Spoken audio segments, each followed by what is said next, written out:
Good morning.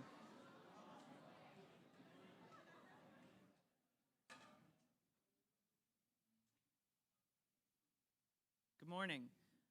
Welcome to our annual Prize Day ceremony.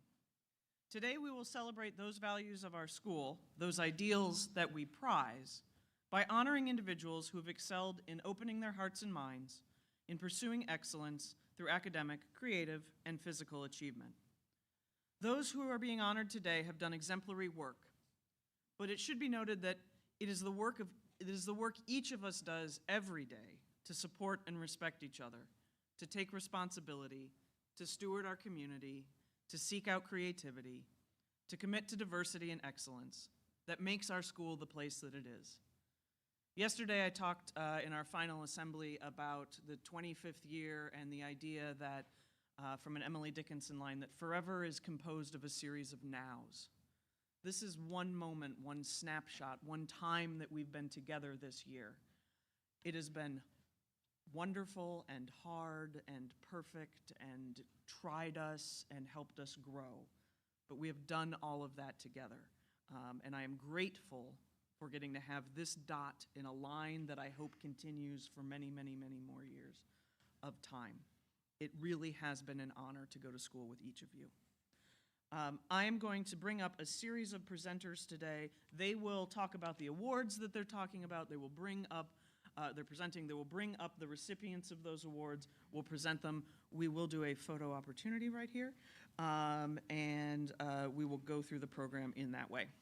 So for our first series of presentations, we're going to honor some students who have spent the year with us. It is tremendously hard, I think, to transition into high school, and these people came to a high school far, far away from their homes, taught in a language that is probably their second or sometimes third language. So I'm going to bring up Director of International Programs, Shannon Swan, to recognize our international exchange students.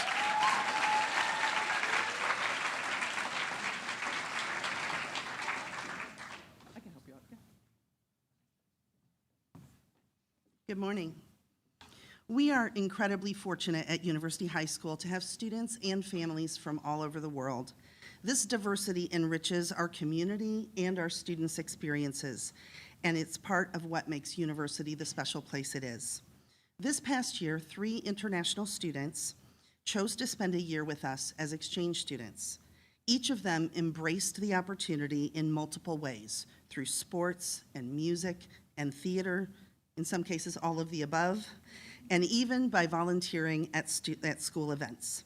So today we wanted to take a moment to thank these 3 students for their enthusiasm and their contributions this past year, and present them with an honorary certificate as well as our best wishes for the future.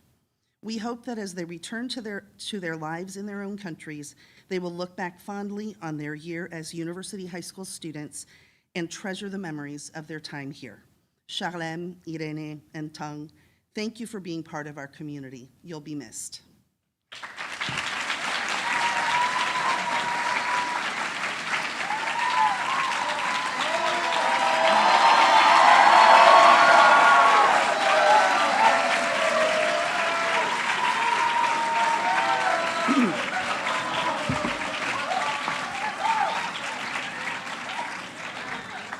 So, Irene Guijarro Romero, congratulations.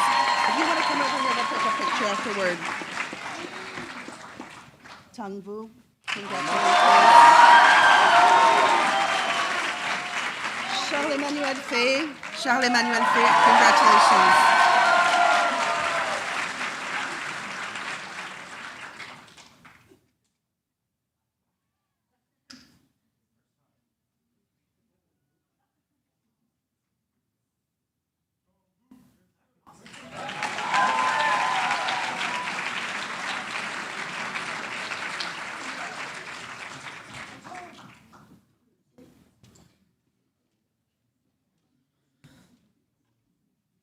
The next 5 awards are in honor of members of the University High School community. The presenters are going to talk a little bit about those people and those awards as they come up. Our first is the Schmidt Award, so I'd like to invite up Erica Posterman and Emily Ganter. last year's Schmidt Award winner, to present this award, and I want to make a special recognition that Jeff Lewis, whose father-in-law the award is named after, is with us today. So thank you for being here, Jeff.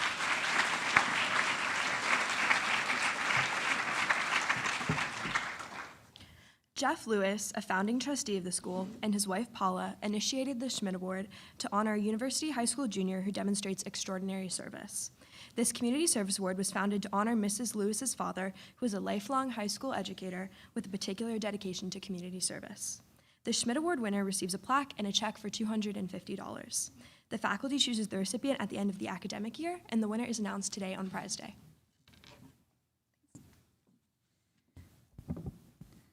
I raise my voice, not so that I can shout, but so that those without a voice can be heard.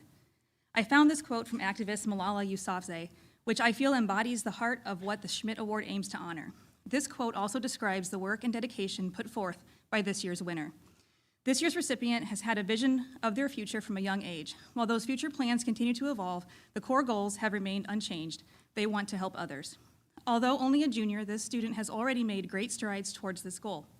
They have worked as a board member on TheraPlay and McCoy, two service organizations serving youth in central Indiana. They dedicate time tutoring for Bright Lane and Afghan refugees. Within our school, they have coordinated our annual blood drive and serve as the president of They See Affinity. They are currently interning with, I'm so sorry. They have been honored at the national level for their work promoting water safety, for designing a method for field testing water for the presence of microplastics, and designing an award-winning app to help people determine the presence of bacteria in water used for recreational activities. It is my honor to present the 2025 Schmidt Award to my mentee, Vidatri Iyer.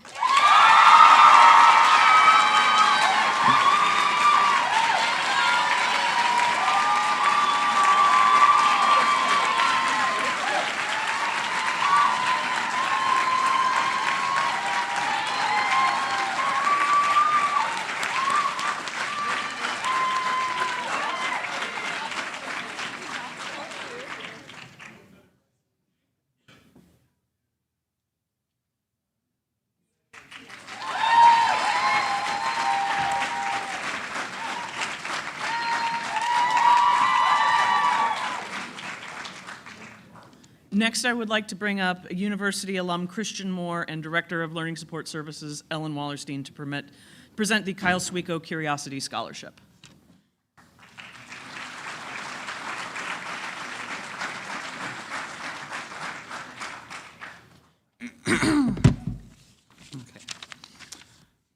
Kyle was my best friend and had been since I'd moved to Indianapolis in the 5th grade.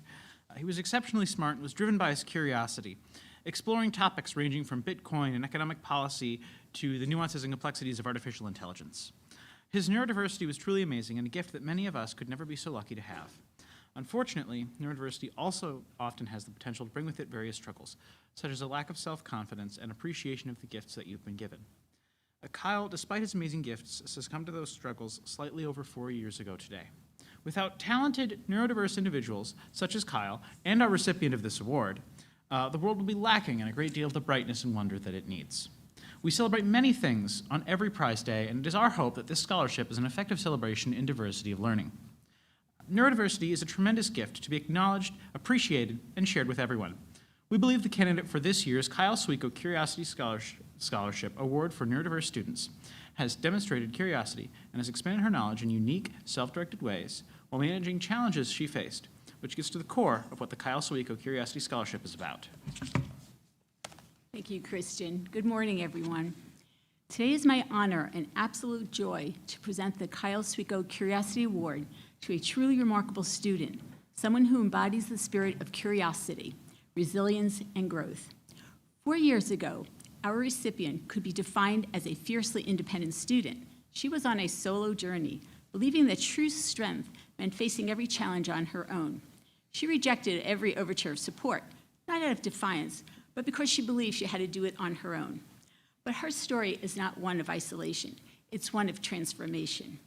What makes this student extraordinary is how she allowed curiosity, her hidden superpower, to guide her forward and to take risks. That spark led her to open new doors, traveling to France for J-term to explore art history, and enrolling in a class to satisfy her love for baking. She found inspiration in unexpected places. Classes about Gothic literature, science fiction, and the glamour of the complexity of Hollywood's golden age. She learned to love all genres. Her quest for understanding is apparent in class discussions. She asks the big questions: why, how, and what if? Curiosity and love of learning helped her move beyond the idea that strength means doing everything on your own. And it gave her the courage to reach out to her support network, her family, her teachers, her peers. Neurodiversity is not a barrier for the student, but an opportunity to take a different perspective and approach the world with curiosity. This student dreams about a career in medicine. She cares about equity and wonders what the world would be like if healthcare were accessible to all. Neurodiversity is not something to fix, but a gift to celebrate. Neurodiversity enriches our community. To the recipient of this year's Kyle Swigo Curiosity Award, your journey has already inspired us, and we can't wait to see where your fearless curiosity will take you next. It's my pleasure to call upon Riley Douglas Jones as the recipient.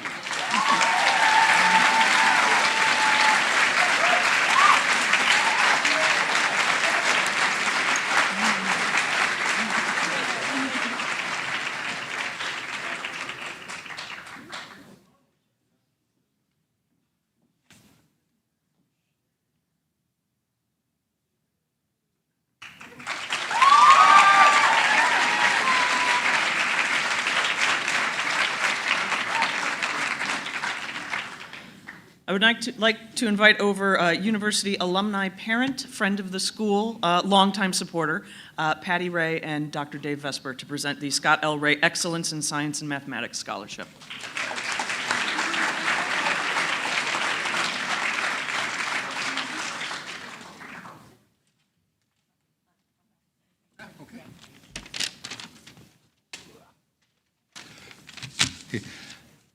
Scott Ray was an earlier and very dramatic influence on the school. He was a lifelong educator in the form of an electrical engineer who worked for places as diverse as, for instance, Eli Lilly and Cortova, a biological company, while doing electrical engineering. But he had a reputation for mentoring people, for developing people, and sharing his love of learning.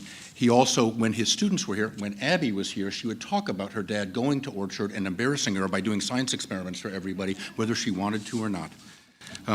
He was also a long-standing vice chair of our board and had remarkable influence on the school. As well as, by the way, to the extent we have a calendar in a school, I will note Patty Ray was the first parent ever who said, we don't have an organized calendar. She actually researched and got us our first calendaring system way, way back when. Okay. That being said, the Scott L. Ray Memorial Science and Mathematics Scholarship is awarded to somebody who exemplifies Scott's love of science and math and of teaching that to people. This year's awardee for the Scott L. Ray Memorial Science and Mathematics Scholarship has shown a curiosity and passion for science and math since a young age. In their essay of application, they described a childhood of reading and mental exploration. This is manifest in high school with excellence in mathematics and science classes, as well as engineering and programming applications on the robotics team. They are fascinated by how mathematics and science have an intermixing of invention and discovery. Theories are always something to discover and prove, but analytical techniques and experiments to gather proof are something that is created and invented. These subjects are fundamentally about problem solving, combining standardized methods, prior knowledge, and novel ways to answer or create new methods to answer new specific problems.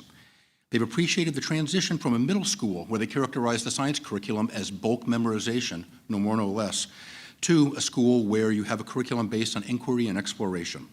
For this student, the satisfaction of solving a difficult puzzle is both in the completion of the task and also the understanding that that can be applied to simplify future efforts.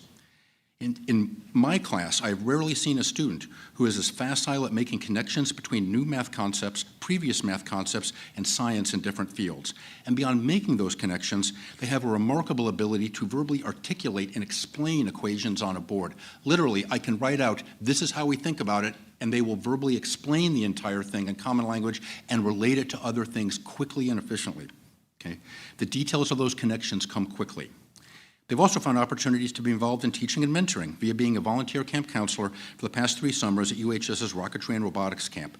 And they don't just show simple programming or basic construction techniques, but while there, they explain, for instance, how center of gravity works while helping a student modify a design of a robot. to avoid it from tipping over. These experiences have solidified their interest in being a science teacher and inspired, ignite in others the same passion for science and math that they have. I'm proud to announce this year's awardee for the Scott L. Ray Memorial Science and Mathematics Scholarship as Lucas Fuhr.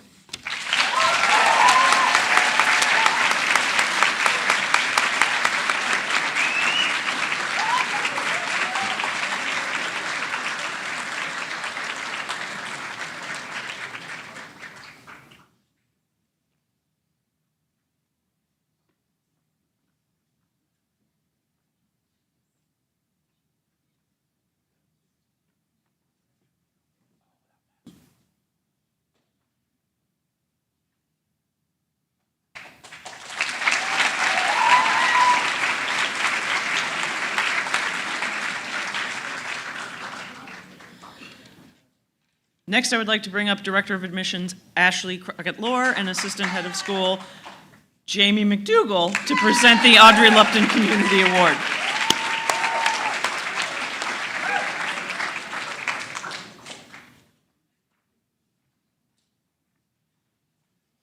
We'll begin with a note from the Luptons. It is so meaningful to us that Audrey's spirit, and particularly her natural inclination toward building connections and supporting others, is remembered and celebrated through this award. Community builders are the heart of what makes USH so special and successful. The Lupton Award reads, communities are filled with people who deliberately, who intentionally guide and teach and nurture. They cheer for us, they cajole us, they hassle us, sometimes they even scold us into being better versions of ourselves. These are the people who do the hard work that the great American philosopher Mr. Rogers once described as loving us into existence. Community builders think beyond themselves. They understand that by making experiences, making life for someone else a little better, making them a little happier, they make everyone a little better and a little happier. The award is given to someone or someones practicing kindness, and creating a community that is welcoming and celebrating others. These days, building an accepting and welcoming community is more than an act of kindness. It is an act of courageous generosity. Please extend our congratulations and gratitude to the recipient. That is just what Audrey would have wanted. Congratulations on another amazing year at UHS. At first glance, cross-country seems like it is a most individual sport. Each athlete races that 3.1 grueling miles on their own, on courses that sometimes take you to the far corners of a cornfield where there are no fans to cheer you on, no one to quiet the voice in your head telling you how much you hurt. But anyone who has been a part of the cross-country team at University High School, as Audrey Lupton herself once was, knows that here, cross-country is a deeply communal sport as well.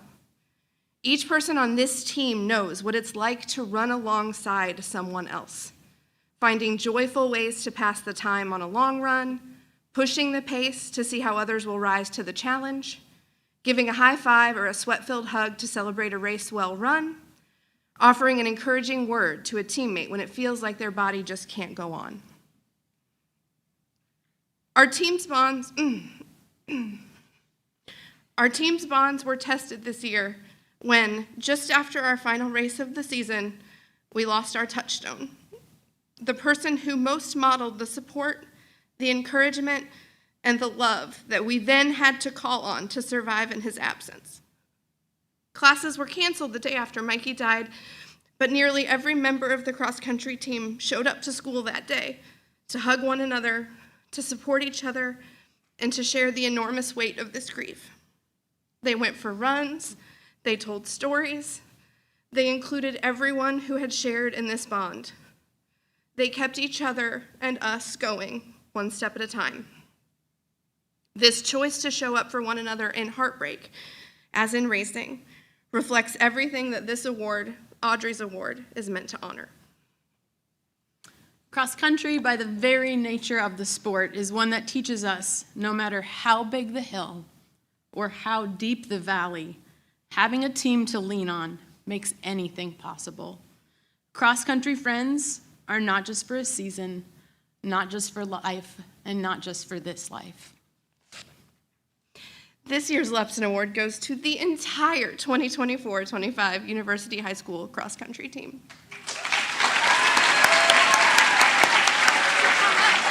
Come on up.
Thank you. To honor their experience at the school, the Cardwell family created the Cardwell Family Scholarship this year, and I'd like to invite up university alum Danny Cardwell and Melissa Caraher to present this new award.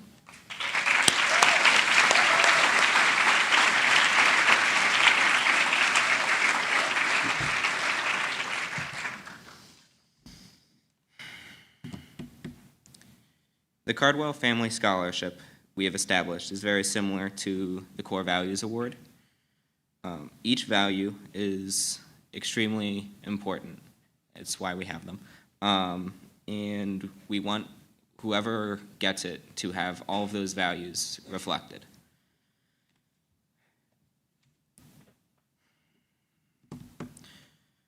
When we were looking at all of the possible people who could get this scholarship, we had to reflect on what made university important, what made Mikey important. We want to encourage everyone here to try to live up to what this school stands for and what Mikey stands for, although both of those things tend to overlap. Mikey and I both loved the academic challenges that UHS offered. No other school let me take a lot of AP classes, and no other school let Mikey skip pre-calc. We tried to do things that we weren't sure that we could do, even if Mikey didn't want to do them. Which, if you knew him, that would be a lot funnier than it is now. I was never a great athlete. Mikey definitely was. That's why he was such a great cross-country member, and that's part of what made him so amazing. UHS gave us the opportunity to grow and become much, much better people and much more adventurous people. And I think that the person who gets this award today really exemplifies all of the things that this school and Mikey stood for. Thank you.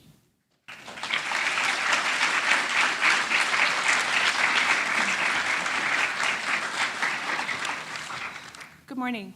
As Danny mentioned, the Cardwell Family Scholarship honors a student who fully embraces the opportunities at University High School, someone who leads with care and a deep sense of community. Inspired by Danny and Mikey Cardwell, this award celebrates a trailblazer who shows up, steps up, and gives back.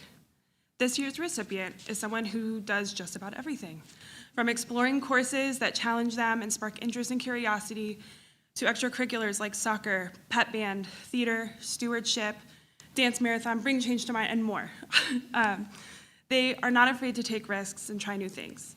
And they haven't just joined these clubs and groups. They've been a leader, and they help hold them together. They step up, and they really help the community shine. This student brings the same energy and care and commitment to everything they touch. But what makes them stand out isn't just their full calendar, it is the way they show up, with generosity, with humility, and an eagerness to help. They're the person who notices when someone needs an extra hand and offers it before being asked. They're the person who works hard every day to make the school a better place for their peers and for future students. The student is a fierce friend and a supportive peer. They care deeply about this school, and they show it in the best ways, through action, through their kindness, and through quiet resilience. They embrace challenge, not as something to avoid, but as something to grow through. They are a role model for everyone, student and adult, in this building. This student has already had an undeniable impact in this community, not by seeking recognition, but by simply doing what she believes is right, what she loves, and doing it with so much heart. In the spirit of Danny and Mikey Cardwell, who led with joy, humor, and care, it is my pleasure to present this year's Cardwell Family Scholarship Award, to a student who has truly embraced what it means to be a trailblazer. Please join me in congratulating Elizabeth Marasotis.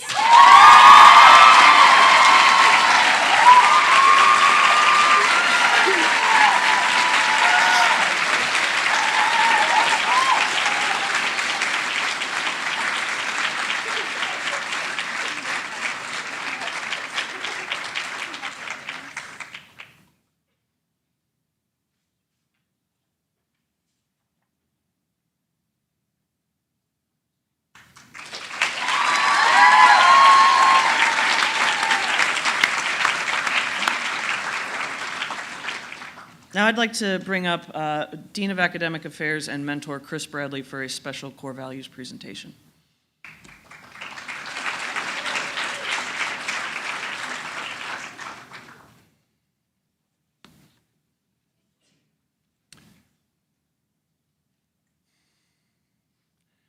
Taking things for granted is easy. It's actually in the concept itself. However, a powerful way to know something is to note its absence. How do you know what someone meant? We should know from daily interactions the importance of that person, but we can come to take that for granted. In the absence of that person, a recognition of the importance can grow in an instant. Mikey was a leader in the classroom. There wasn't a class that he didn't make a mark on. He had a sharp intellect and a mind that was powered by curiosity. He participated in discussions not to show off, but to genuinely engage with other people on the concepts he found interesting, which was just about everything. In this, he raised the level of the class. This was stewardship in action. Other students listened and responded. He made the classes better for this presence. And how do we know this? Because of the hole that we feel in his absence. Mikey was the most involved and enthusiastic member of the academic team that I coached in 14 years. He was locked in, and I really mean locked in, on this competition. He made his mark even in his freshman year, and over the next 3 years, he led the team to its best performance ever. He drove himself, taking meticulous notes and keeping statistics to improve his and the team's performance. His commitment to excellence was remarkable, and this was clearly understood once he was not there. Mikey loved music. Both his creativity and his mutual trust, respect, and support shone through this field. Not only was he a standout musician in our regular music program, but he composed his own symphonic piece, led the jazz club, learned to play the clarinet on his own so he could fill in a missing spot in the pit orchestra for the school's performance of the musical Chicago, and gave his energy to the pep band. The musical performances we have had has had a whole from his empty chair. Running exemplified, among other things, Mikey's personal responsibility.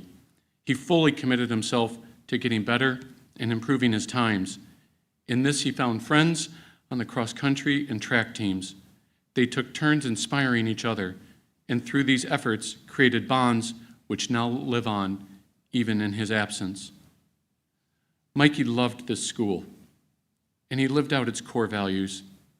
In his own words, he said, "I find meaning in my own life through pursuing a commitment to excellence and making a mark where I can, whether it be through supporting others when times are difficult and giving them the tools and knowledge they need to succeed, or whether it be through forging a path for myself to continue improving. I see myself primarily as meaningful to others through the support I give them. I want to make sure that people turn out to be the best possible versions of themselves, because also this is the version that becomes self-made." Mikey left indelible marks on the hearts of people here and the school programs he helped shape. The shock of his passing was palpable, and the outpouring of grief was a testament to how much of a difference he made.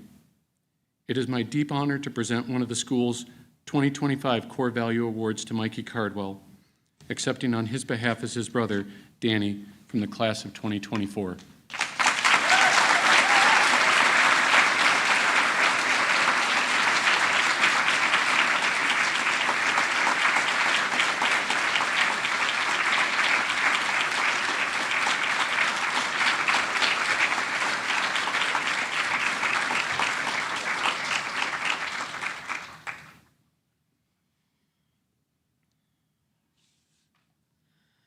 Every year we mark Prize Day with a Prize Day address to focus on the values and things that we're celebrating. It is not often that someone as smart as Dave Vesper is also as kind and supportive and wonderful. So to give our Prize Day address this year, my friend, your Associate Head of School, Dr. Dave Vesper.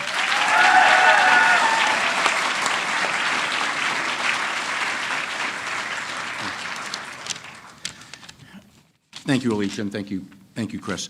I want to remind everyone, for Prize Day, we are fundamentally celebrating achievements, and that is what most of the day is today, celebrating individual or sometimes group achievements. But this year is also about celebrating the 25th anniversary of the school.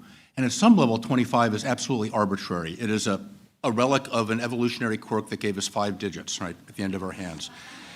But we take an occasion to celebrate something. And when I was thinking about this speech, there was an interesting coincidence. Earlier this week, Chris Bradley and I were speaking with Nate Kaufman, who is the head of the visiting team that will be here next year to assist us in our accreditation. And Nate asked us, what are we most proud of, noting that we have both been here for over 20 years. And Chris answered, he is most proud that the culture that he saw, I'm paraphrasing a little bit, but the culture he saw 20 years ago has continued and manifests now. And that struck me because that was already the speech I was writing to talk about today. I had exactly the same thought. Over the last 25 years, as we went from 28 students, I was not here then, but 70 students when I was here, up to the 350 we have now, in many ways, the school culture has not changed. We preserved what we thought was made the school great, both as a place to work and as a place to attend. But preserving that did not happen by accident and not without deliberate effort. And so that's what I want to talk about now. Most of you do not know much about the early years. Even those of us who are here, however you want to call early, right? That is far enough away, the details may be beginning to blur. And so what I'm going to do as part of trying to continue to convey the culture is tell you some stories about the early school. These are not really just facts, they're stories, and they are, as best as I recall, actually true, though Chris may shoot down some details later. But they're not just stories, they're stories I picked to convey some kind of meaning, so actually they're fables, in the best sense of that word. So I'm going to tell you some fables about the school. Okay. So mentoring has always been a part of the school since the first day, period. Early on, all mentoring happened at 7:30 a.m. It was on the schedule before first period. Every day mentoring. And if you were a teacher and had 10 mentees, that meant 5 days a week, every day. You showed up at 7:30, We did not have Monday late start then, right? Every day you showed up at 7:30 to meet with a mentee. And if you were a mentee whose day was Tuesday, every other Tuesday you were here at 7:30, and that's when mentoring was. There were some advantages to this. It was a clearly defined spot on the schedule, right? There was no ambiguity about where it was. There was no conflict with after-school athletics, right? There was also, for some people, a accountability to it. Literally, I know of a former peer of ours who would check the parking lot and make sure everyone was actually here at 7:30 because everyone had to show up for mentoring, because everyone mentored. But I had some interesting experiences with that. Late in the spring of the first year I was here, I was meeting with a mentee, and we were chatting. We were having a very candid and fun conversation, but it was mainly around her complaining about how bad her therapist was and how much she enjoyed talking to me more about the issues that were bothering her. Okay? And I noted how stilted and stiff her conversations were. I reminded her, I should say, how stiff and stilted her conversations were the previous semester.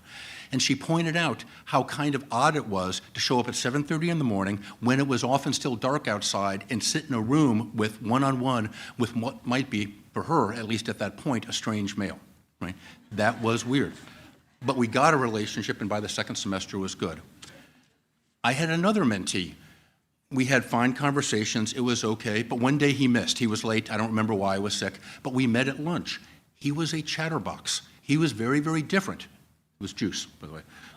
Yeah, and it was very different because we decided it was actually happening at lunch. So we started meeting at lunch. We weren't supposed to, but we did.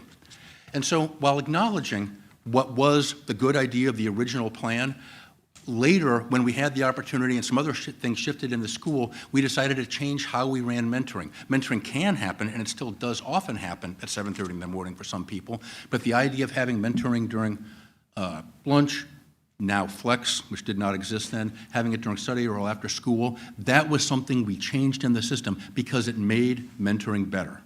Right?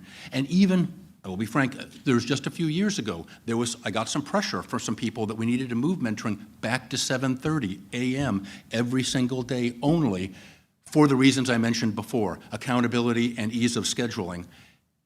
And I thought, no. I remembered my experience, the experiences I had that made where we are now the best way to do it, I think, and that is why we continue on. I'm saying that because 50 years from now, when I'm not here, somebody will have the idea of doing it at 7:30 again, and I want somebody to have this story to pass on, okay? Okay, it has made mentoring more effective, I think, to do that. My second fable is about community meeting, a very meeting we have here. Okay, we've always had community meeting in one form or another. When I was first here, it was in what is now the Spirit Shop. The entire school sat in the Spirit Shop. There were no walls, that was just an open space. That's where we sat and had community meeting. My first full year here, the rest of this building was built and we had it in this room. But this room was full of lunch tables. And you all sat at lunch tables. And there was no line. It was, you wanted to make an announcement, you raised your hand and Mr. Bradley called on you. And you just stood up and you made the announcements. We didn't have a PA system. We had a PA system associated with the theater, not one with microphones going around. That worked. We also had, and I will say, we were smaller, right? There weren't smartphones, but there really wasn't much distraction. There wasn't much conversation going on during morning meeting. You might hear a murmur now and then, but it was really, really quite quiet and respectful. As we got bigger, you might understand, there were more people, there can be more distractions. 2007, 7 years after the founding of the school, the first smartphone was really commercially viable in the form of an iPhone 1. And that changed a little bit. But something that worked, I found one time, there's a student, Patrick Cozy, now Dr. Cozy, teaching at Wabash College, he asked about running community meeting. He hopped up as a student and he ran community meeting. He would stand back there, because sometimes we'd all face that way, sometimes we'd all face up here, and he ran it. Having students run community meeting made it more effective. It made it more interesting, more dynamic in a way that helped us stay focused. Over time, I tried to emulate that. I can remember many years grabbing random students and say, you're in charge of morning meeting today. You're in charge, hoping to get that going, and for many years that did not work. I mean, people did it, but it didn't bring the same kind of energy. But recently, we had a couple students who, on their own, more or less, decided this was an interesting idea and started running community meeting, and the level of engagement changed. And so, this fable, this story, is not so much about community meeting per se, but by my reckoning, the way I think about this, it is about having a culture where even as we are bigger, even as we have a lot of people and a lot of rules, being open to new or new-ish ideas continuously, even ideas that we had 5 years ago and went away, continuously having that churn keeps people engaged and it keeps the community changing in ways that are positive. Okay. My next fables are all about what is literally, I think, the biggest challenge to the community we had since its founding, and that was during the time of COVID-19. If you talk about community, you can imagine no worse way to do it than having everyone isolated in separate places, right? Now, some of you are familiar with how we dealt with COVID, but really, I realize now, it is just the adults, because none of the students were here for the meat of that, right? You were elsewhere, you were younger. So I want to tell you some of the things we did. When COVID initially hit, we had to shut down the school, people had to go home. We made a decision quickly to have synchronous learning. That means that at 8 o'clock was English class, and you logged in and you did English. And at 9 o'clock was math, and at 10 o'clock, we did that schedule, right? By doing that, that forced people to be on a routine, but it also meant that teachers and students looked each other in the eye and talked to each other every single day. Now, we had a rotation where we had classes meeting every other day in 90-minute classes, so it wasn't the same class every day, but you got to see people every day. Other schools did asynchronous stuff, post stuff online, maybe you have a check-in, but you could also just do that work online and not see another human and still get your work done. We did things like we delivered frogs to people's houses so they could dissect them at the kitchen table, right? This allowed for some hands-on learning, but it also allowed for conversations amongst the students and their parents sometimes about the dissections that were going on at home, right? Miss Barger had a class on fashion and clothing design. We shipped pieces of shoes home to people so they could carve up leather and make their own shoes, right? We did that to keep people engaged in a way we wouldn't have been able to do if we were solely online. We had a senior graduation parade where the seniors lined up in their cars across the street at the Perlman Pavilion, and they did a promenade through school, around the parking lot and back out, with all the faculty and staff standing there waving at them, and them mainly crying, driving past us and driving off. Right? We did that again to get a sense of connection in an era at a time when, for good medical reasons, we could not be close to each other. And while this was good for what we had, there is no way to sustain community in that way over Zoom. I think that as a practical matter, that is the way it is, right? And so we knew when we came out of COVID, we had to deliberately reconstruct community. And so I have several fables of the reconstruction of that community, what the year looked like when we came back. One is around how we implemented social distancing. If you're going to be 6 feet apart, in the facilities we have, you cannot have all of our students here. So every week, half the students were at home, coming in Zoom on a big TV, where as a teacher, I could see 10 faces on a TV with a nice camera, and then half the students were on campus, right? And we rotated every week who was on campus and who wasn't. So there was some overlap, you would see each other, but for the most part, we had, in a way, two separate 50% communities, but those communities were intact. And unlike some other schools, you could pick, once I did basically a random distribution, if you wanted to switch, you let me know and we moved it so people could be with their friends. Everyone wanted to see everyone. We heard a lot of people the next year saying they'd forgotten. They had some friends they didn't even remember who were in the other group. But they were able to pick who they wanted to, and we went through the hard work of adjusting schedules, making sure every single class still had the right balance of people while letting people pick where they were. That took effort, but it was worthwhile to do. Okay. Wellness is a concept. We had wellness seminars for the first time. We explicitly talked to faculty and staff about things they should do to take care of themselves. We talked to students about what they should do to take care of themselves. That all, I think, set us up well for the final return to school. And the year after that, your freshman year for seniors, was the first time we had everyone back. And to be frank, in many ways, that was an incredibly rough year. There were many students who had just spent the last year and a half at home, not in middle school, not being socialized, and were fundamentally coming in as social 11-year-olds and social 12-year-olds, right? Many of whom are in the room right now, right? Doing just fine, right? You're doing just fine. But that was hard, and it was exhausting to work with everyone. But we did that. We deliberately looked at wellness in the community, how we talked about that. We were deliberate in isolating what we thought were bad experiences, bad actions, and also appreciating and seeing the good, okay? Embracing the inquiry, embracing the learning, the creativity, the challenge, embracing all the things you see that really make up life's rich pageant around us, right? Look at the things you see. That is what caused us or allowed us to work through that rough period, work through students that had legitimate reasons why socially this was an awkward start, and have them transition to the strong, great senior class we have now. Right? And that's the last lesson I wanted to convey. Not really as a story, but now I'll transition to just a statement. You can have hard times as a community, as we have over the last 25 years, and you can still achieve great things. You can have pain, and you can also have progress and have joy. And you don't have to document the details of that. You don't do this through new rules and new procedures. I am very proud of how limited we have been in how we have grown some of our school in that way. Not having to codify things, but be aware of what is good continuously and reinforce that and embrace it, right? Greenlight those things that are going well and block the bad, shun the bad, okay? And that progress, though, to grow and sustain community takes work. You can get stuck in the daily grind. You can think there are just 2 months or 2 weeks left in the semester, lock into the now and get things done. On the one hand, that is good. You need to get those things done. But you can think, man, there are these other things I wanted to do, but I'm out of time. I'm out of time to worry about the progress. I'm out of time to think about how next year might be better or next month or this summer, okay? That is dangerous because progress is not automatic. Progress is not automatic for the community. It's not automatic for the people in it. It requires sustained effort.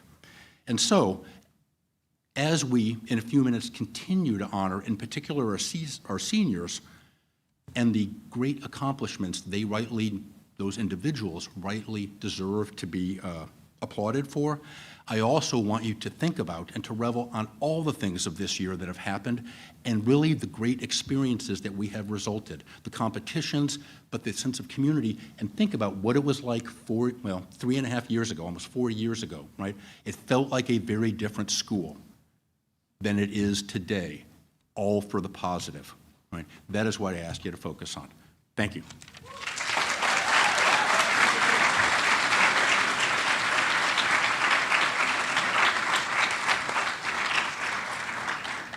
Now we are going to do a tiny stage shuffle. So my presenters who have been here are going to depart. Everyone else who's presenting in the second half is going to join us on stage.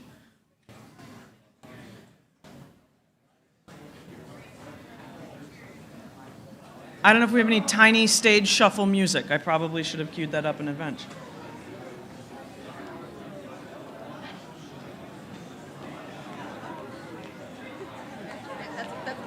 I can sing.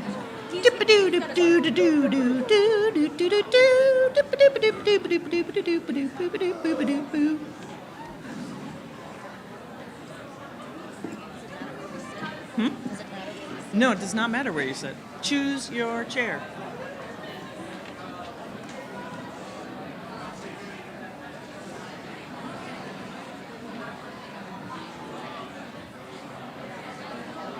All right, you aren't shuffling, though, so we can shuffle down.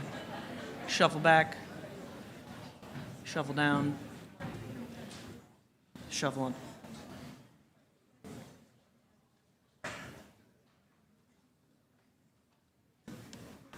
So a lot of the awards that we give here at the second half of this program, if the first half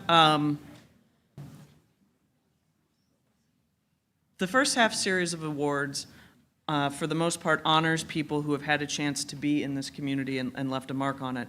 The remainder of the awards are awards that the founding faculty in those first few years and the graduating class of 2024, our first graduating class, decided that they would help put into existence. So these are awards that have been around since the start of the school that honor those areas of our mission: academic, creative, physical achievement. So our first set of awards I'm going to bring up Athletic Director Wes Priest to present our Athletic Career Achievement Awards.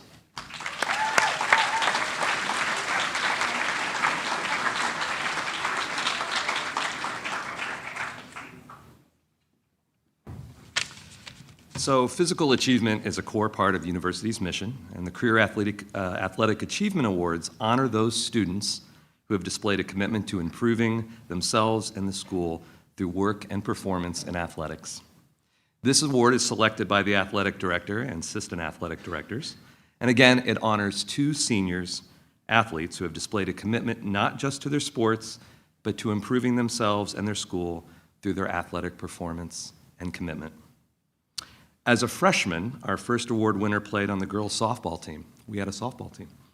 She played volleyball for 4 years, was a member of the cheer team for 3 years, and this year she served as the manager and sometimes assistant coach of the inaugural IHSAA University High School boys volleyball team. Jennifer Thompson, her volleyball coach for 4 years, shared with me that this student athlete was the consummate teammate, one who improved significantly throughout her career. Her cheer coach, Callie Hartz, told me that she is the ultimate team player. She's always willing to do whatever it takes for the good of the group, a truly reliable presence who brings positive energy without any drama. She's a fantastic cheerleader for everyone. It is my pleasure to recognize Lindsay Eflin with the 2025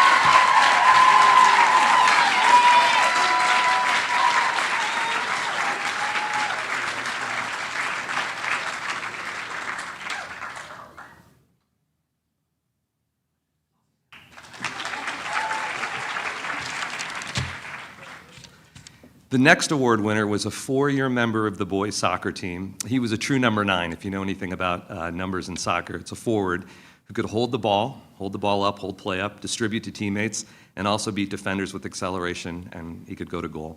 He also was a vital contributor to the formation of the school's first boys volleyball team last year. And this year, he was a leader on a team that won its first ever IHSAA boys sectional volleyball match last week. Steve Kim, his volleyball coach, said of him, his achievements reflect not just talent, but the heart and integrity he brings every day. Finally, this student athlete was a leader at Blaze Craze and was instrumental in developing a culture where students showed up and out for their peers at swimming, cross-country and track meets, baseball and basketball games, volleyball, golf, tennis, and soccer matches. He also often held the spotlight for Colin and me at home basketball games. Thank you, Eleanor. I hear you. It is my pleasure to recognize Patrick Hatton with the 2025.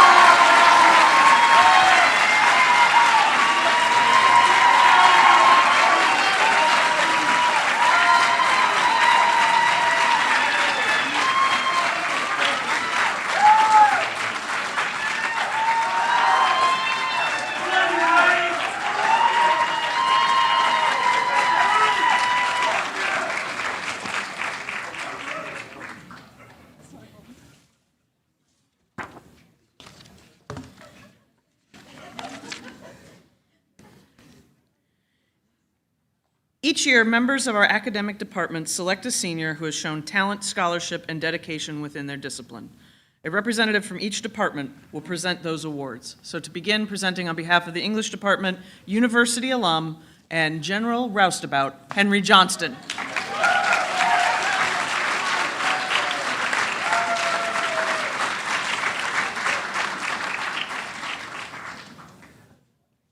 I promise to behave.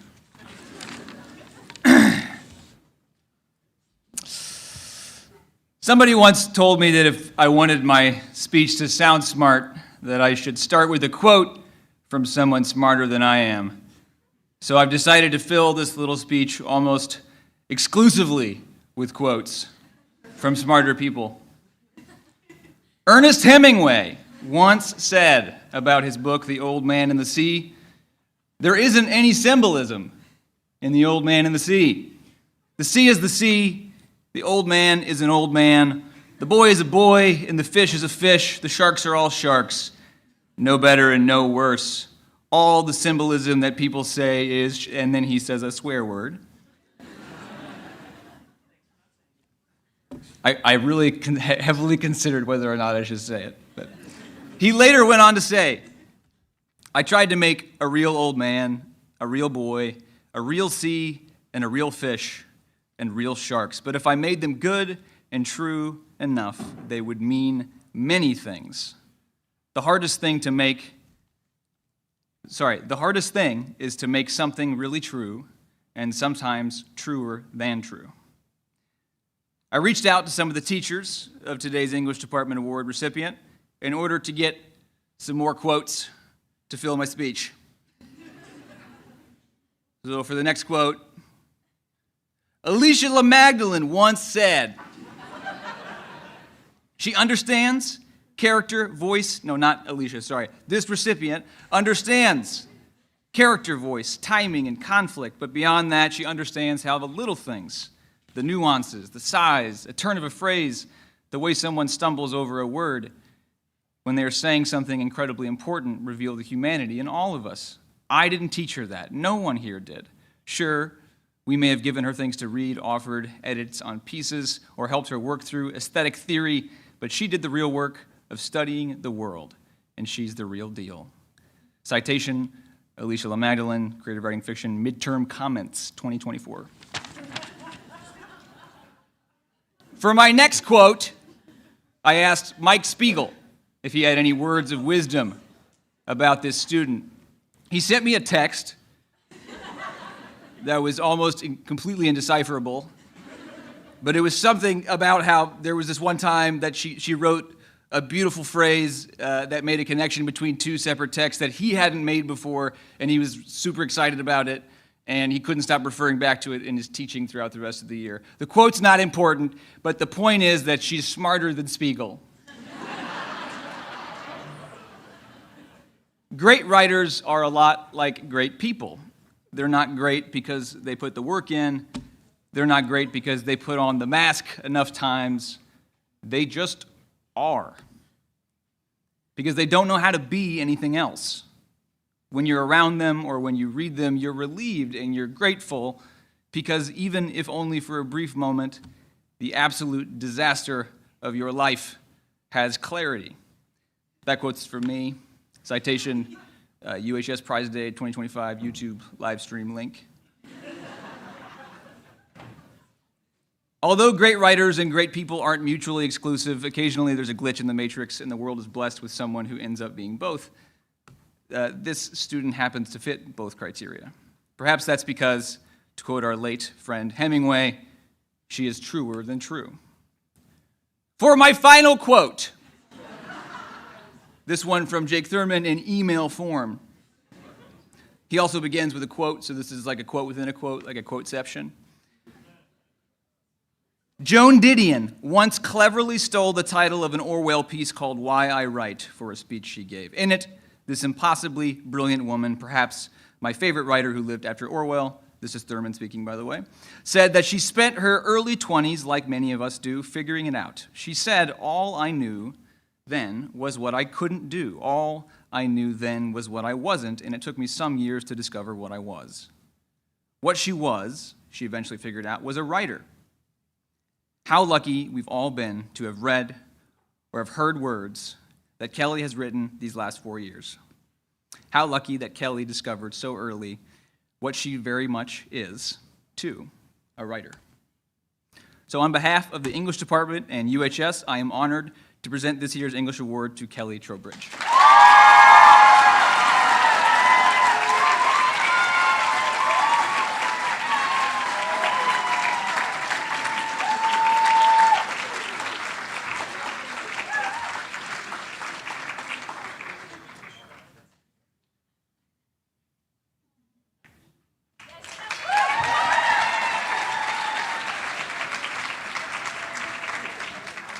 Next to present on behalf of the Social Studies Department, Brett Kriebel.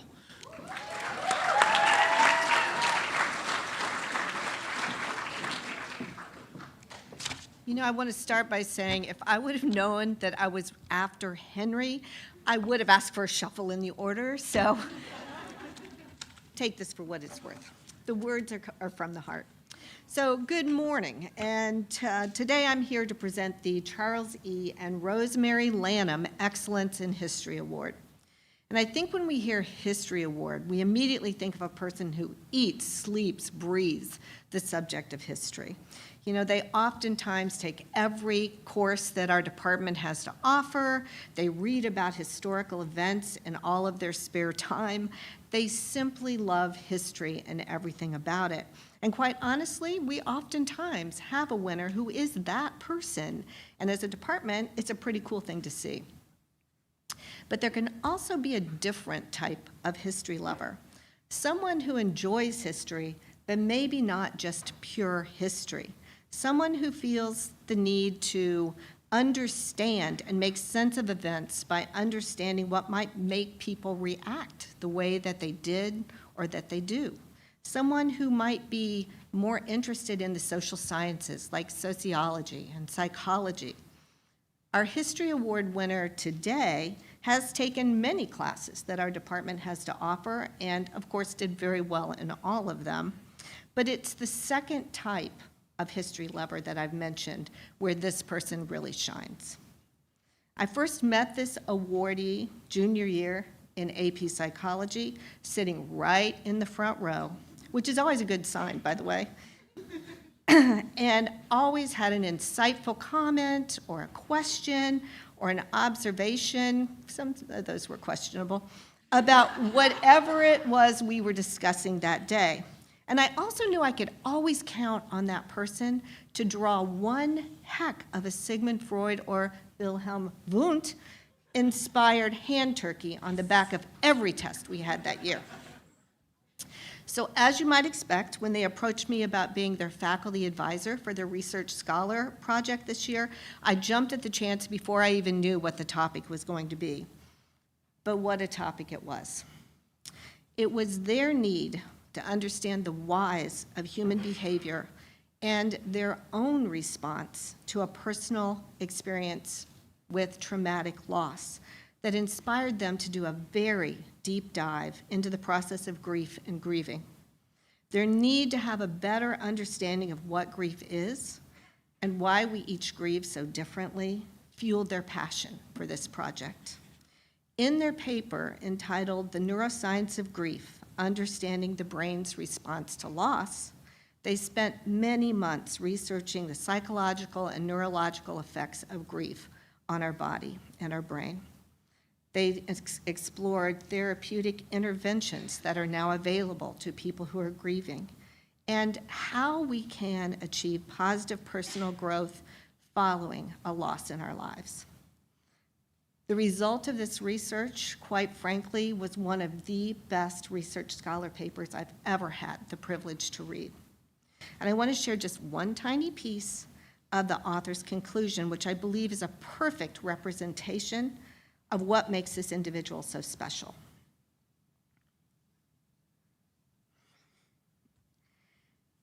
Unfortunately, grief reshapes us. However, it does not have to destroy us. In its wake, we may discover resilience and renewed purpose in post-traumatic growth. This awardee has done exactly that. And I look forward to watching the growth and success that this young woman has in her future. It's my pleasure to announce the 2025 History Department winner, Eleanor Dillman.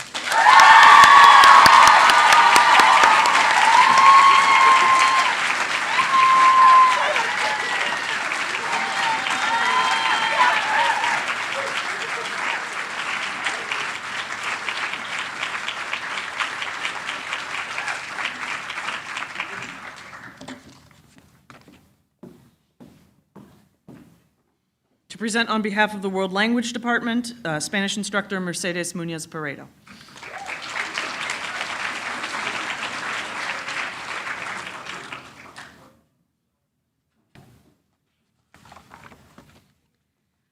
Good morning. It's truly a pleasure and privilege to be part of this special celebration. Today, as mentors and teachers, we stand with immense pride and recognizing the outstanding accomplishments of our students. Prize Day is always a moment I hold dear and an opportunity to reflect on the past year and publicly honor the achievements made possible by your dedication, your perseverance, and passion for learning.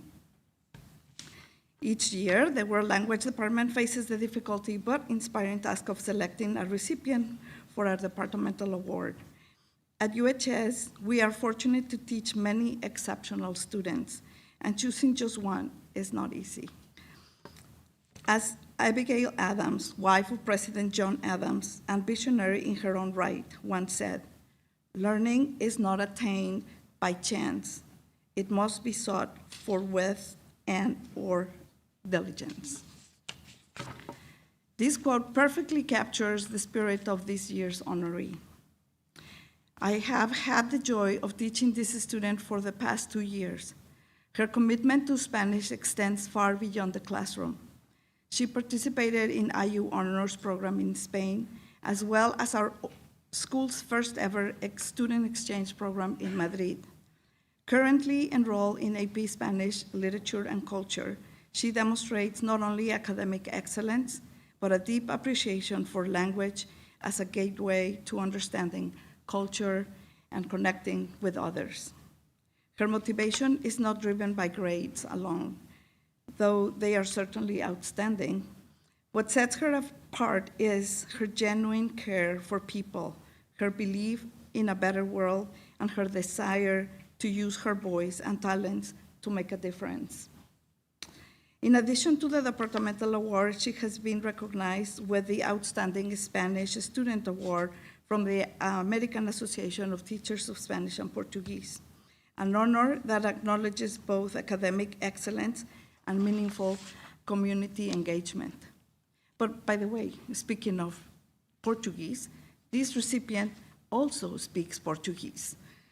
So there's no doubt in my mind that this student has left nothing to chance in her pursuit of knowledge. Her ardor and diligence shine brightly, and her enthusiasm is contagious.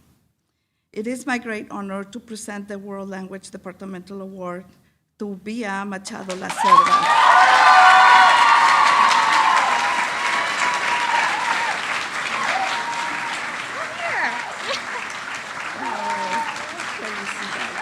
Thank you, Mikey. Thank you.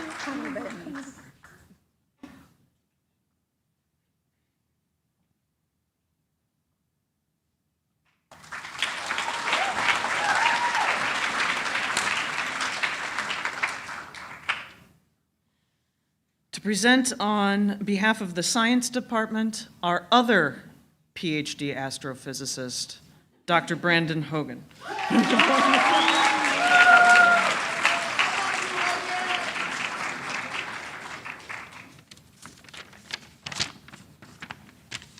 It's funny because one of my first quotes is from an astrophysicist. But I'm going to start with a quote from a very different branch. We're going to go with Iron Chef, right? Which you may think, how does this have to do with science? I'll get that right. Iron Chef Masaharu Morimoto, one of my favorite Iron Chefs from the show, once said, "A kitchen without a knife is not a kitchen." And then I thought, okay, how can we kind of twist this, turn this, what have you? A science classroom without a student like the one that I'm going to speak about is not a science classroom. It is just a room. Then we have our astrophysicist, which is Carl Sagan, who said that science, or astrophysics, where are we at? All right, the famous astrophysicist Carl Sagan said that science is a way of thinking much more than a body of knowledge, which again, I believe that the person that I'm talking about embraces this fully. So this student, probably one of the most accomplished students that I have ever taught in my many years here at University High School. They're bright, diligent, hardworking, and they found extreme amounts of success in science and the areas of STEAM, which is science, mathematics, engineering, technology, and the arts. They are a quiet force in the classroom as they come off focused and reserved, but grasp very high-end concepts quickly and with relative ease. They have the ability to help other students gain a deeper understanding of the concepts once they work with them during labs and group work in class time. I've noticed that this person often has students flock to them. They're seeking answers, they're seeking help from this student. They not only have such a deep understanding of the concepts, but they know them well enough to give this knowledge to others. These are qualities of experts. These are qualities of educators. In the flesh, she has exceeded my expectations at every turn. They've also done summer internships in biochemistry. They have worked at the Indiana Clinical and Translational Science Institute during their time here. They were also on the robotics team and filled a need that we had last year during their junior year when we really didn't have somebody to step up and take that role. The student eats, lives, and breathes science. And they have had the honor of starting their post-secondary educational journey at the very prestigious Johns Hopkins University. Please help me to congratulate the UHS Science Department Award winner, Stacy Schmidt.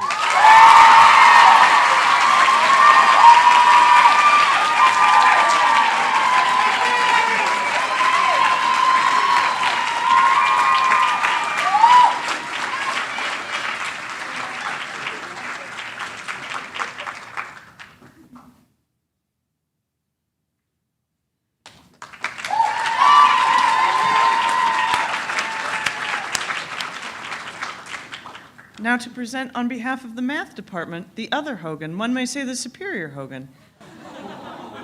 Not making any claims, Meredith Hogan.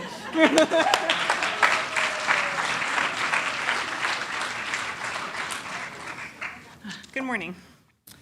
I think I missed the memo on the quote part of this, so please excuse me on that.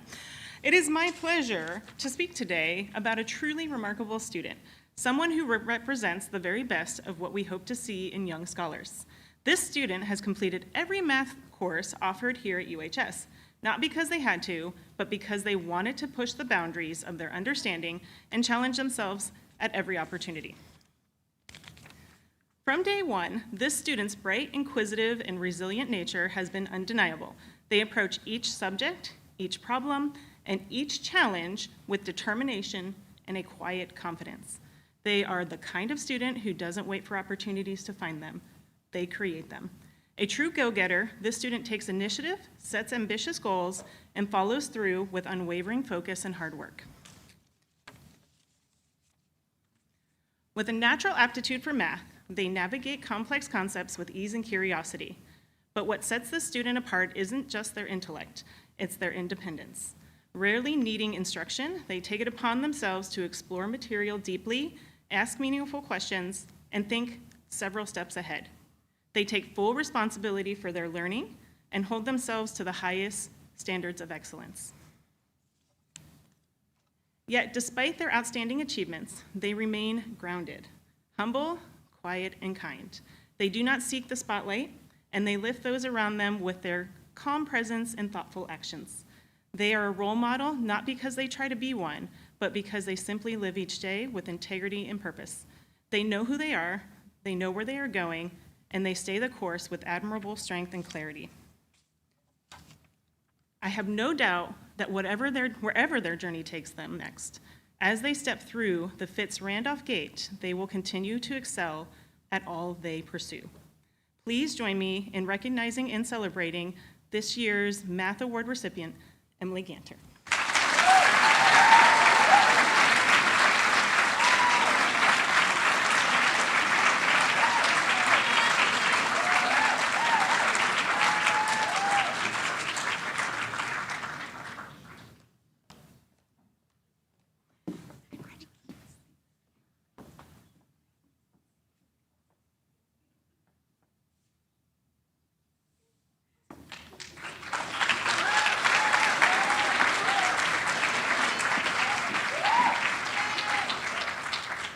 To present on behalf of the visual arts, art instructor, and yearbook, like we're gonna get yearbooks today, and I just have to say a lot goes into the yearbook, so I'm gonna give this 10 seconds of hype to Alyssa Way. Thank you for that. Alyssa Way to present on the visual arts department.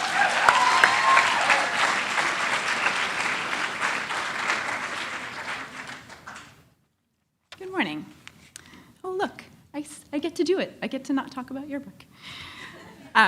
It is my great honor to celebrate the talent and dedication of this year's recipient of the Visual Arts Award. The art student we're honoring today is creatively courageous and uses their skills to try out many different ways of making art. They have taken classes with all 4 of our visual arts teachers, which is an unusual path since most students fall in love with the medium and dig deep into that way of making art, but this student is curious about exploring the possibilities of visual exploration. They are certainly no stranger to the art rooms. Students are required to take 4 credits in the arts to graduate. This student, at the end of this semester, will have completed 16 visual arts classes over their university career. If my math is correct, and it probably isn't, that is about 880 hours of in-class art making, and who knows how many countless more were spent brainstorming ideas and finishing projects on their own. Beyond showing up for hours and hours, this artist thinks deeply about what it means to be an artist and works hard to find new ways that art can impact themselves and others. They have fully embraced the true work of an artist, trying new things. In their own words, they creatively play, which is truly the only way to find one's voice in the arts. This student has been on the high honor roll every semester so far. They are also kind and fun and funny and use their powers for good. All of you who will receive a yearbook this year can enjoy this person's designs, as they worked hard to construct the book's visual system based on the theme chosen this year by the yearbook staff. It is with great pride and admiration that I present the Visual Arts Award to Bridget Flanagan.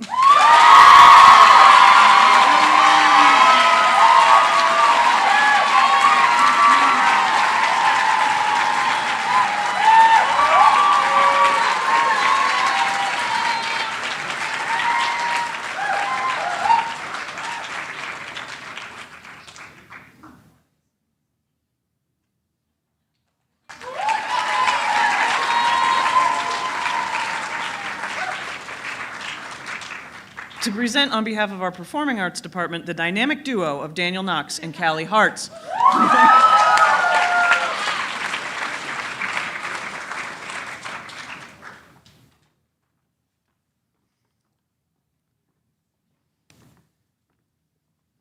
This year's Performing Arts Department Award for Music goes to someone whose musicianship, leadership, and intellect are truly exceptional. A great musician listens louder than they play. They trust others in the ensemble, they adjust, they collaborate, they lead with humility and intention, and this award recipient does all of this. Over the years, they have earned gold medals with distinction at ISMA Solo and Ensemble, played in the Graduation String Quartet, performed at University Gala, and played in the orchestra for every musical. Last weekend, I had the chance to hear them perform a solo recital, and I'm not exaggerating when I say they played repertoire that would challenge many music majors in college. Their sense of phrasing, their control, their interpretation of the music was all at a level far beyond what you'd expect from a typical high school musician. And did you know this? They have perfect pitch. That means they can hear a note and know what it is right away. But what makes them remarkable isn't just that they have perfect pitch, it's how they use it. They use it to help others, to tune chords, to support the ensemble. It's not just a party trick. Later you can ask them what note that is. Ask them, B flat. Okay, well, that's good. Yeah, okay, all right. It's part of that's the note the band tunes to, so it's the superior tuning note. Anyway, their perfect pitch is part of their musicianship. And it's one of the many ways they elevate the people around them. They're always looking deeper. Just yesterday, they presented their final project for an independent study in music history. Their presentation didn't just cover significant dates or composers, it was about the context, the cultural forces at play, the artistic movements that surrounded and influenced the music, the historical conditions that shaped each composer's work. And that's the kind of depth that they bring to every part of their musical life, and I would probably say academic life.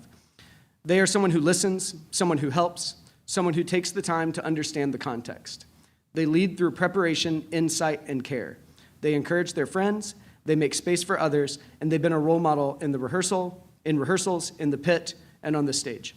It's a great honor to present this year's Performing Arts Department Award for Music to Stacy Zhu.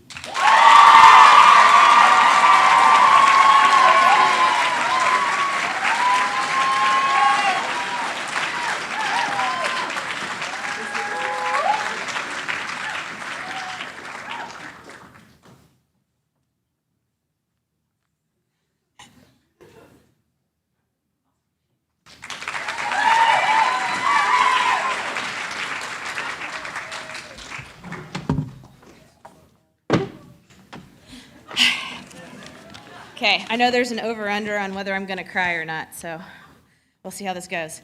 Okay, so choosing this year's Trailblazer Award for theater has been exceptionally difficult. There's been an amazingly large group of seniors graduating out this year that have dedicated many years to the program, and I'm just extremely inspired by the immense talent and how much heart so many of them have left here on the stage. It is a truly unique group of seniors. They have elevated the program, and they have created a true sense of belonging. Every performance is by nature a gamble. It's this moment of whether things are going to align or unravel. And it's in these moments that everyone's truly tested in the stage, whether they succumb to the pressure or whether they are going to confront the metaphorical or sometimes physical fire that happens on this stage or the ranch house.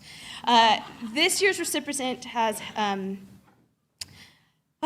reminded me the invaluable lesson about beauty and creativity that can emerge from an imperfect moment. There's so much vulnerability that happens here on this stage by the artists, and they are a rock, they are steadfast, they are a source of unwavering encouragement, they are a comforting safety blanket, they are just a beacon of calm for me personally sometimes, and they're just so much strength here. Now I want to go back to the literal fire that sometimes happens. We'll go metaphorical. This individual will calmly look at me and just say, we can fix this. And it's just, there's no task that's too small for them to complete. From hot gluing everything, to organizing and cleaning up the coagulated blood before open wounds workshops, to teaching people how to use a chop saw, to hanging lights, to sweeping the stage, to vacuuming up so much sawdust, creating the most ridiculous puppets I've ever seen. The first time I realized I was in a moment of, wow, this person's amazing, was earlier in their career. We decided we're going to save this room of the ranch house and clean up this carpet that's in there so the costumes can stay. And we spent hours just ripping out this carpet. And I just wanted to call it a day and wash off the smell of raccoon and mice. And she looked at me and said, well, what's next? And I can't wait to see what's next for Bridget Flanagan.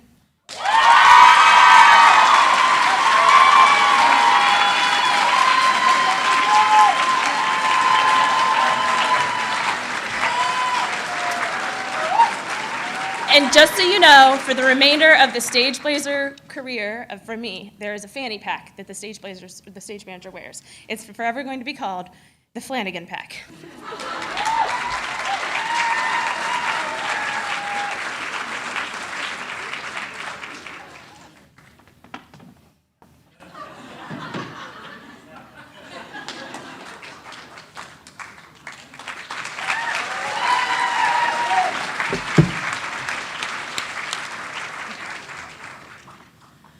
To present on behalf of our technology department, technology instructor, and the man who rocks the best university hat, Peter LaLiberte. Okay.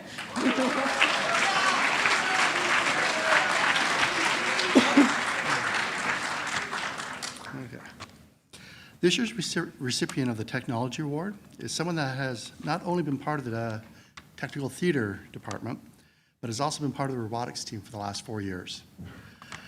They are a staple in the sound booth as well as the musical tech department, on top of selflessly helping around campus with other events.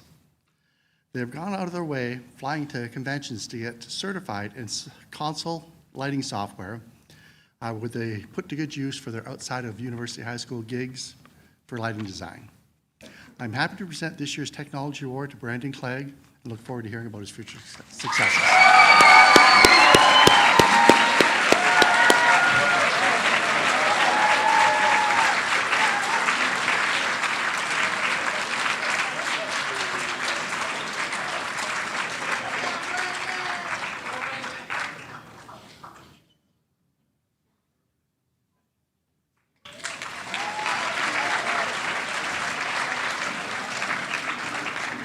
For our final departmental award, please welcome Director of Wellness, Ladea Conde, and Director of Learning Support Services, Ellen Wallerstein, to present on behalf of the Wellness Department.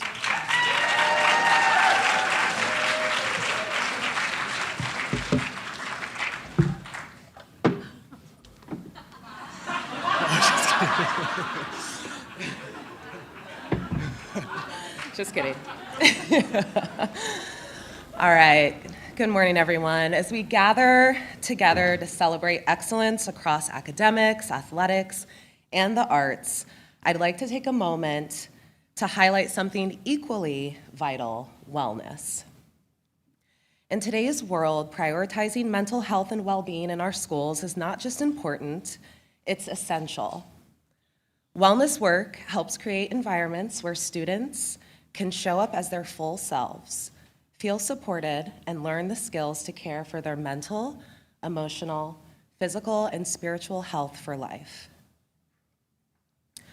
What's especially inspiring is when this work is student-led. When young people take initiative around mental health, they not only help reduce stigma, but they also create meaningful change within their communities. It takes empathy, courage, and commitment. And today, we are recognizing a student who embodies all of that and more. This year's recipient of the Wellness Award has led initiatives like Mindful Monday, bringing calm and connection to her peers, alongside her wonderful therapy dog, April. She has consistently shown up as an advocate for mental health, encouraging open conversations, building community, and modeling what it looks like to care for others and for herself. Please join me in celebrating this year's Wellness Award recipient, Lauren Langer.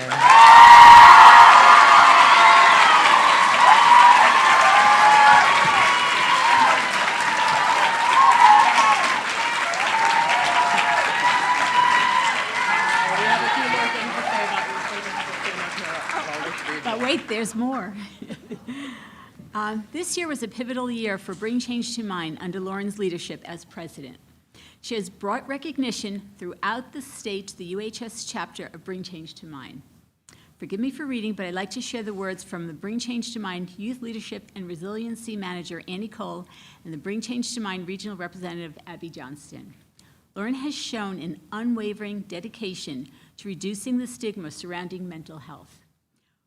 Whether she's courageously sharing her story on youth panels or pouring her heart into every teen advisory board project, her passion and authenticity shine through. She's never okay with settling and always wants to do her absolute best. Lauren brings something truly special to every space that she's in. She's a leader who's grounded in empathy, courage, and a passion to create change.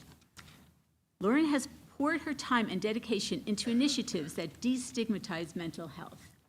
She doesn't just share her story, but she uses it as a bridge to invite others into the conversation, to let them know they are not alone, and to challenge systems that often silence others. Her leadership is not loud or performative. It is steady, intentional, and deeply felt by everyone around her. She speaks with conviction, listens with care, and her actions are grounded in integrity. Lauren shows up fully. She leads from the heart and leaves a mark on every person she interacts with. Sandra Morera from the Chris Center shared her thoughts about Lauren. Lauren truly embodies the mission of the Chris Center. She not only understands the powerful impact that human-animal connection has had on her own wellness, but also shares the gifts with others through her incredible work as a handler in our Paws Wellness Support Program. Lauren has shown dedication to our program, training her sweet dog April diligently for nearly 2 years before becoming a registered handler dog team. Lauren's compassion, commitment to mental health advocacy, and dedication to serving others makes her truly deserving of this recognition. Congratulations, Lauren. Take a picture.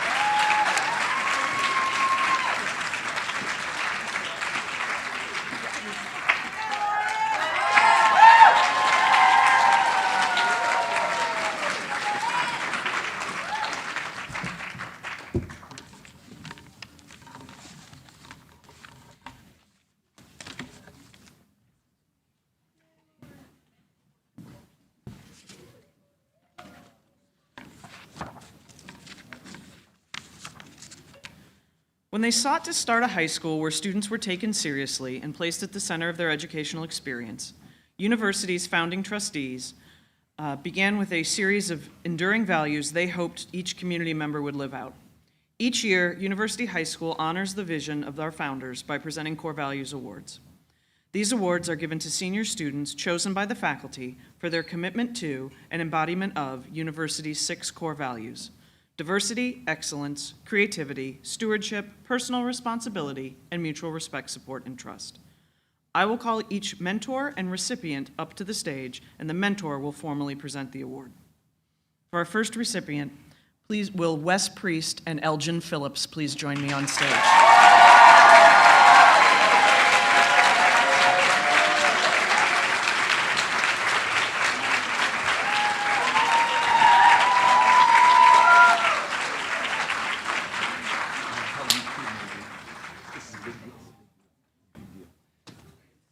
Stand over here and be famous. All right. So I've known Elgin for 4 years, but I first really met him 2 years ago when he was in my AP Language and Composition class. So there's a lot of writing in AP Lang, but there's also a lot of discussion. So what I soon found out was that when the quiet, contemplative young man who sat on the couch, when he spoke, and this, everyone over here will remember this, people listened. Elgin wasn't always the first to chime in or say the first thing that came to his mind. He listened to others, and he sat with the ideas that were being discussed. And then he would speak, and then everybody would listen. And they listened because it was so apparent that Elgin had thought through a complex issue in a way that respected everyone's ideas, yet offered profound insight and truth. I also saw this in his writing, in his interactions with other students, and in his relationship with adults in the building. It is no surprise that Elgin wants to pursue mentorship and leadership of young people as a career. His kindness, thoughtfulness, and innate goodness are examples for all of us. This past semester, I had the honor to serve as Elgin's mentor. His real mentor, the one that spent 3.5 years with him, Franklin Oliver, emailed me right away when I informed him of Elgin being selected as a Core Value Award winner by the faculty. And he sent me this.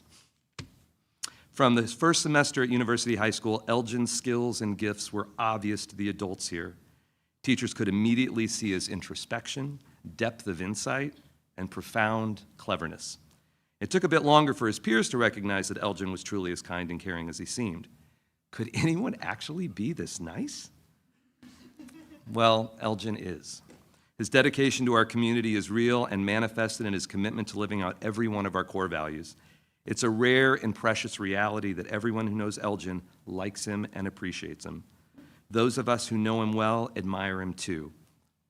Franklin writes, I once wrote an end-of-term letter to Elgin letting him know that I would love to bottle the esteem other members of our community have for him so he could take a drink when he needs a reminder.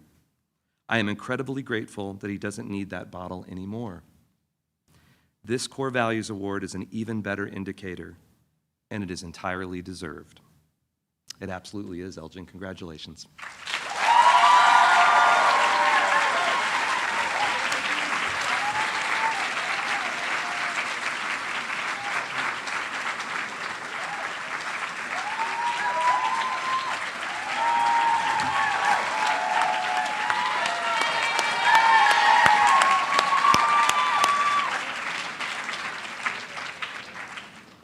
Will Brett Kriebel and Kayla Rossetti please join me on stage?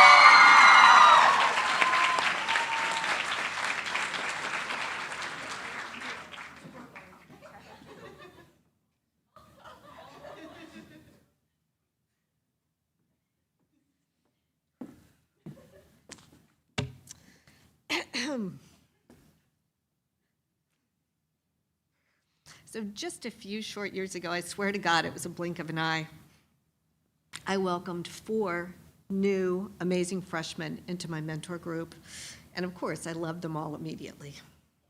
But building that two-way mentor-mentee relationship, convincing them to love me back, it's different with every student. And sometimes you click immediately, and sometimes that bond takes a little bit of time to build. Kayla was a bit of the latter.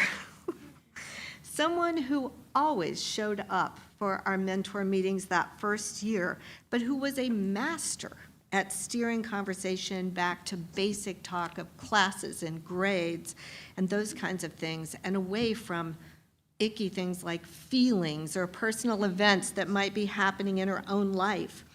And it was easy to see that she did not yet see in herself what all of the rest of us could already see. The fact that she was incredibly talented in many areas. And I'm sure I annoyed her immensely when I encouraged her fairly aggressively to audition for the fall play her freshman year. And somewhat unbelievably, she did, and of course she got a part. Her self-confidence was a slow build, but it was absolutely worth the wait. Junior year, though, was when things began to just radically change for Kayla. This young woman had the lead role in the musical Chicago, playing a truly unforgettable version of Roxy Hart, and also while suffering from walking pneumonia, I might add. And from that moment on, she was unstoppable. Her confidence and positive, can-do attitude then led to leadership roles in Blaze Craze, dance marathon, stewardship, captaining the cheer squad, starting an a cappella club here at school, and basically being one of the go-to students that faculty would consult when we needed to get some student input on something that needed to be done. When many seniors, and it's normal, you almost all do, started talking about senioritis and being done with this place, I watched my mentee do her best to go in the opposite direction, asking herself, what else can I do while I still have time here? This shows her ongoing love for this amazing place and how important it is to her to be an incredible role model for the underclassmen, which she is. She makes me laugh. She makes me cry. She regularly amazes me, but most of all, she makes me so proud to be her mentor and one of her biggest cheerleaders for life. Congratulations, Kayla.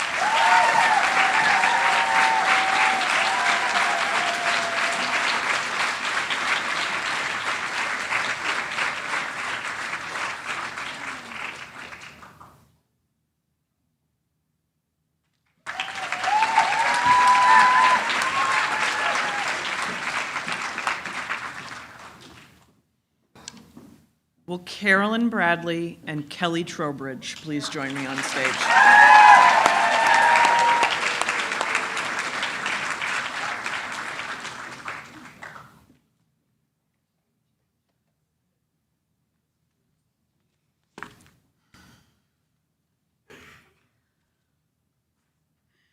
One of the best parts of our jobs as teachers is watching students grow and blossom into young adults.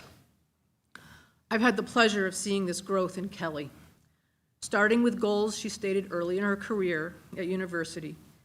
In the fall of her freshman year, anxious about being at a new school, Kelly identified making friends as a goal, and one she was a little nervous of actually making.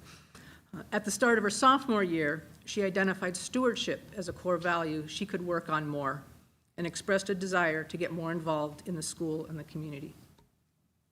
She stands next to me now at the end of her senior year as someone who has completely embraced university's community and core values. Kelly has reached out and built relationships and community throughout the school. Ms. LaMagdalene attested to this when she said about Kelly, she is authentically curious about the world and how to be a human in it.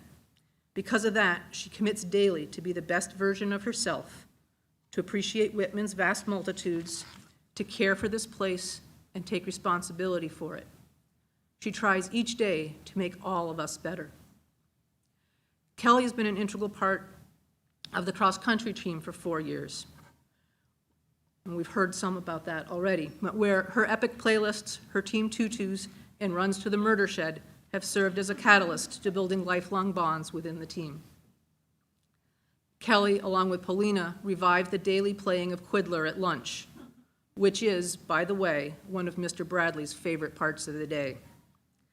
This act of community building has provided students a place to gather and bond over love of word games, punny jokes, and camaraderie. Kelly and Paulina have also hosted our morning meetings throughout the year. Mr. Bradley put it well when he said, "She has helped set a tone for the community that is at once playful with daily jokes and serious by reminding people daily to put their phones away so we can truly be together." Kelly is also an amazing writer and comedian. She's used her talents to spearhead the writing club, producing an annual anthology that showcases both student and faculty artistic pieces. She co-taught the January term on comedy with Mr. Johnston and helped write sketches for Faculty Night Live. In these and so many other ways, Kelly has helped our community grow and be the best version of ourselves. In the words of Mr. Thurman, Kelly is to this place what any good storyteller is to the places they inhabit. She understands it and us, what we are and what we could be at a level most of us can't see ourselves.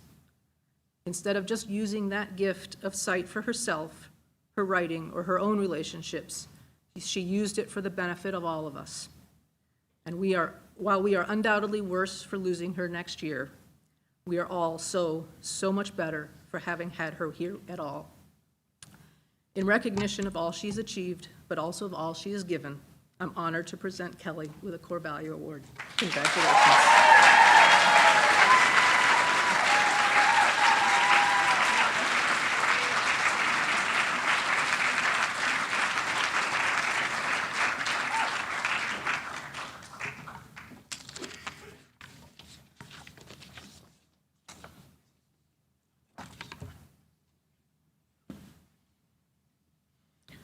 Will Jamie McDougall and Paulina Nix please join me on stage?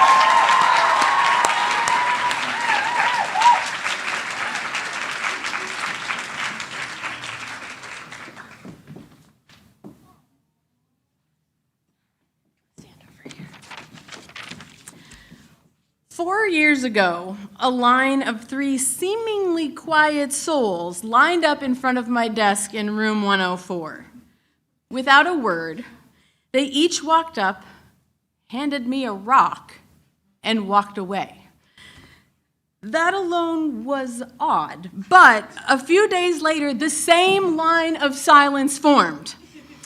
This time, depositing tiny plastic babies into my hand. And while I'm certain that maybe there was some meaning behind it, I'm not quite sure what it was, but it brought a sense of wonder and joy to me and to those who witnessed the ceremony. These little rocks and plastic babies and hearts and tiny terrariums transformed from tokens into fashion as this fashionista rocked her own lines of daily earrings that matched the theme of the day or the week or the month. It was a subtle creativity that would be the foundational launchpad of leadership as she progressed through her time here at university. In addition to being a valued member of the cross-country and track and field teams, totally varsity academia from day one, a pioneer, the only person to come from her middle school. Paulina brought us sweetness and joy. She is also a Disney aficionado and the biggest fan of Winnie the Pooh and a Disney pin trader. She possesses the spirit of a cast member, where she doesn't just create joy and magic for herself, but everyone with whom she comes in contact. Paulina became a staple in stewardship. She built frameworks for fun, but also created community in everything she did, always with passion, always with the best of intention, and always with a smile. Some of that framework you had to look for, like the legendary jokes of the day on the board in Mr. Bradley's rooms, and others you saw but had no idea how they happened. It was just something that you loved. And even when times could be challenging, Paulina did not shy away from stepping onto the stage for music, comedy, theater, but most importantly, to guide us every morning. Phones away, headphones off, earbuds out, as we gathered right here. These past 4 years were not always easy, but because Paulina knows who she is and knows how to create community, She created a 4-year moment of beauty for us all. Her time at this podium has earned her the half of the title of the Amy Poehler and Tina Fey of University High School. Their leadership resonating far beyond this place, far beyond this time. And as the older Amy Poehler once said, I want to be around people that do things. I don't want to be around people anymore that judge or talk about what people do. I want to be around people that dream and support and do the things. Paulina, you've done just that. You've done and dreamt and supported since the moment you arrived. DePauw is so fortunate to have you on campus. Take this as our pinky promise to continue to quiddle, to run to the special cross-country shed, to embrace our own fads and fashions, but most importantly, to continue to take care of each other as you have done for us. It is my honor and privilege to present Paulina Nix with the Core Value Award because she is this place.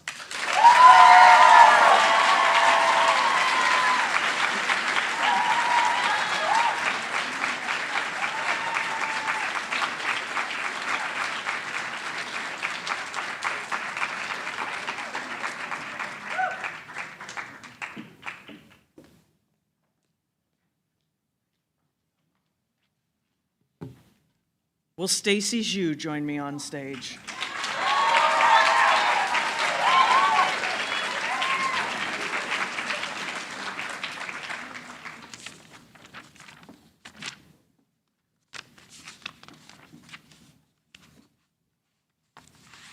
All right, somewhere someone stole a page from my folder. So now you get this off the cuff, kind of. I want to start with a story about Stacy.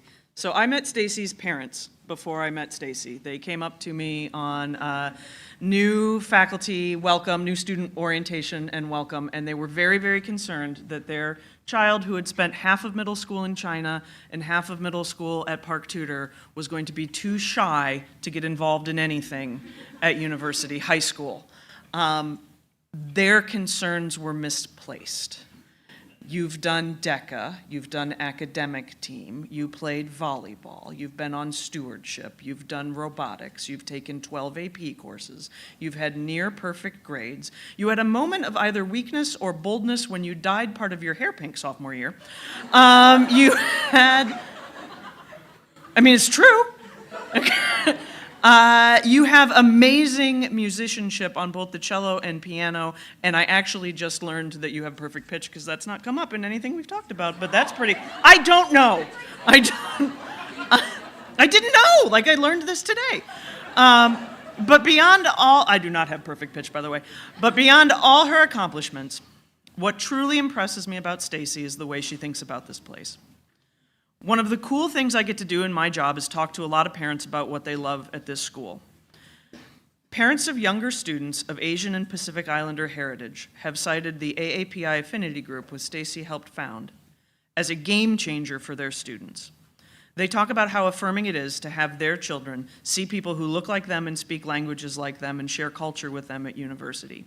You helped make that happen, not just for those students, but you are a role model for all of our students. And Stacy does these things not just because she thought it would look good on a college resume or get her into Johns Hopkins, but because she saw something that she thought would improve our school, and she dedicated herself to making it happen. When she couldn't play the piano for Annie because she had to go to the DECA Worlds competition for the second time, she learned the whole cello book, which is no easy task, just to play the student matinee, because she cared about making music with her friends. She pursues excellence, takes responsibility for her choices, appreciates diversity, creativity, and perhaps a hidden value, laughter. Jake Thurman shared with me a story from your freshman year about how he had some photos up of Chinese language media, and you were reading them and talking to them about them as you were doing this kind of gallery walk. And then apparently you sat down, and Jake said, "Stacy, would you like to tell us about what you read?" And you said, "I don't speak Chinese, I'm Korean." Which is a joke. What I love about Stacy is her commitment to being here, her commitment to finding joy, and her commitment to being present for everything she does. I am better for having gone to school with Stacy these last 4 years, and I think a lot of us are. It is my honor to present a Core Values Award to my mentee, Stacy Xu.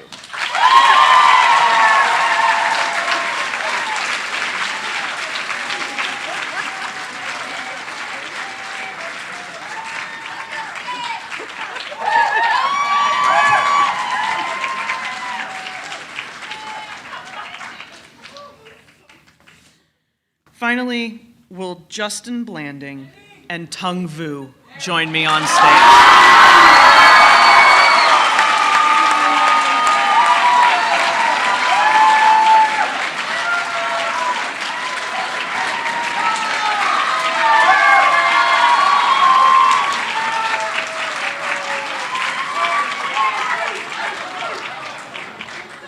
No smoke, no smoke. No smoke, no smoke.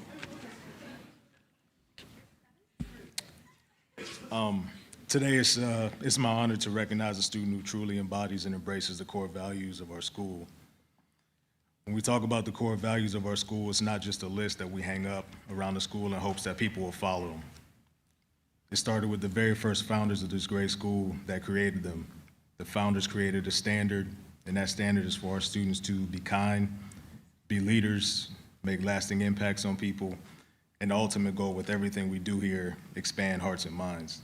And that's exactly what Tong has done here in his short time with us. From the first day I met Tong, he and we had one of the most in-depth conversations about life. He was a new student visiting us, so I'm supposed to be asking him about his life and everything about him, but that quickly turned into him being the mentor and myself being the mentee.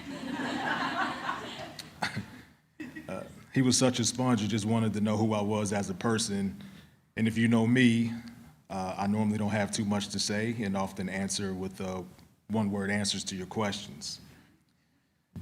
So I realized I was telling this kid pretty much everything he wanted to know about me. I was shocked I was revealing so much information to this kid. But that showed me that Tong just enjoys getting to know people and he truly cares about them as people. And this is who he is every day. Tong is also one of the most outgoing individuals you'll meet, whether it's lighting up the room with his aura, battle dancing on stage to Body Rock by Lil Uzi Vert, with the full intent to destroy the competition, and even afterwards, shadow boxing just to rub more salt into the wound after he already won. Or maybe breaking it down at prom. I wasn't there, but I heard all about it. Tong has a unique way of making everyone feel included and seen when he is indeed the main attraction. He just brings joy to wherever his heart is, and people flock to him. Because Tong is so humble and gracious, you would have never thought that his experience here initially was not what he was expecting. Tong was expecting to be assigned to a larger high school where he could play American football, ride the big yellow school bus to school, and do all the big school things that he was imagining. But he got university.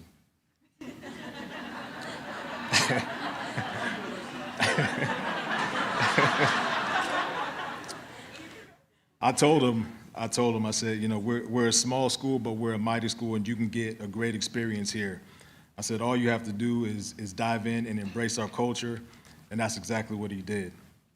He invested in our school, and he made it better. Tong lives our core values every day. He lifts people up, he leads with his heart, and he gives his all in everything that he does. We're lucky to have him as a forever member of our university family, and we're gonna miss him.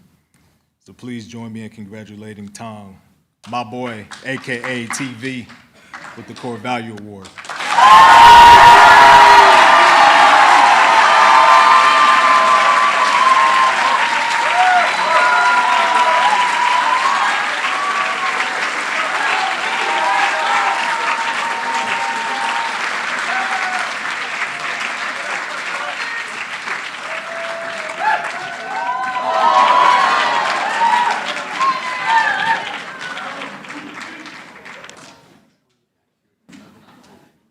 Excellent.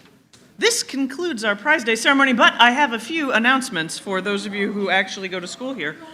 I just forgot what you told me, Dave. Olympics? Starts in this room with an opening ceremony in 15 minutes at 11:40. Before we change. All right, wait. But before that, will the Core Values Awards recipients, we would like a group photo, so I need you all to come back on stage. Can we have one last round of applause for our awardees?